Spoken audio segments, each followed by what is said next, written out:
So the theme of the day is, does Gen Z have a future without religion?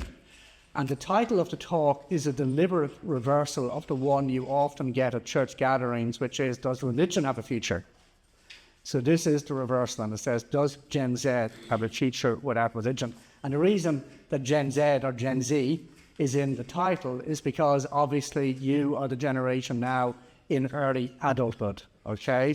And one of the things I want to say is Gen Z, in my opinion, is a hinge generation such as we have not seen in a very, very long time. And the reason is because unusual things are happening to Gen Z.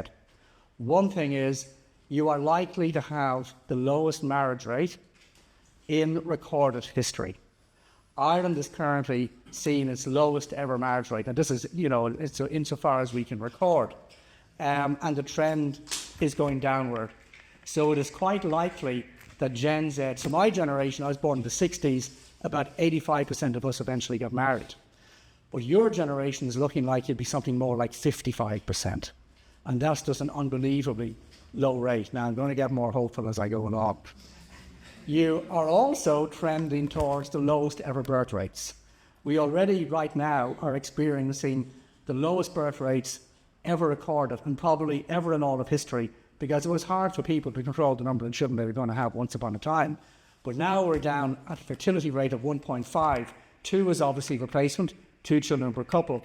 The 1.5 fertility rate means 100 grandparents can expect 57 grandchildren.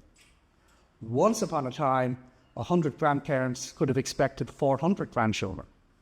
And that's not that long ago. That's only a couple of generations back. But now with a fertility rate of 1.5, again, 100 grandparents can expect 57 grandchildren. So you can see how rapidly the population will be falling. And even with high immigration, that still doesn't solve the problem long term, because this issue of declining birth rates is happening almost everywhere outside sub-Saharan Africa.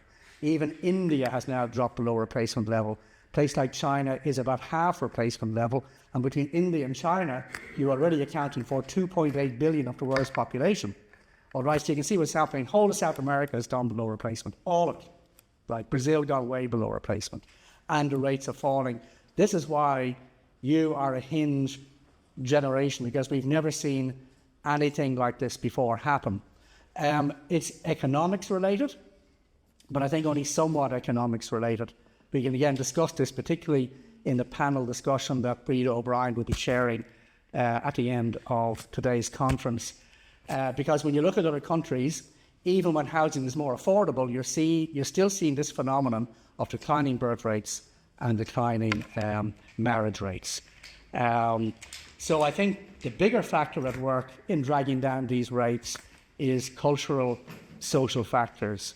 We're becoming, it seems, the world is becoming a lot more individualistic and a lot more materialistic. And a big part of the reason for that, and this is very much a theme of the Iona Institute, is the decline in religion.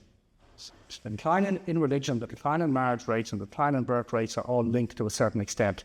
Because you find again from the data, and Professor Stephen Bullivan might be referring to this later, but we can certainly discuss it in Q&A. There'll be plenty of time for Q&A. People who are religious, that is, practice their religion, are more likely to marry and more likely to have children. So they tend to buck the trends. All right, so you find in a place like America, birth rates and fertility rates among the religious are higher than in the average population. They are found lowest among the most secular and highest among the most religious. So what's going to buck the trend are basically religious people. So you're here probably because you are a lot more religious than the average members of Gen Z. Therefore, you have a more hopeful future than a lot of your generation. And in fact, I think the religious members of Gen Z are in fact the hope of the future. And in fact, you will inherit the earth. I mean, this is what all the trends are starting to point to. So we've been accustomed to thinking we belong to the past by being religious. In fact, we are the future by being religious. And eventually the world is going to start cottoning on to what's actually happening. There's all these super trends going on that eventually even our dim political establishment will begin to notice.